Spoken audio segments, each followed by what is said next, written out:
Hi everyone, in front of me I've got VIVO Y72 5G and let me share with you how to update apps on this device.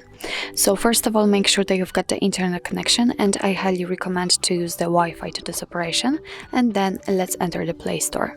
Now let's tap on your account, which is in the right upper corner, just tap on the circle and enter Manage Apps and Device. Now let's tap on Manage, and as you can see here we've got the list of all apps which are right now installed on your device, and in order to check the updates, all you have to do is to simply tap on Updates Available.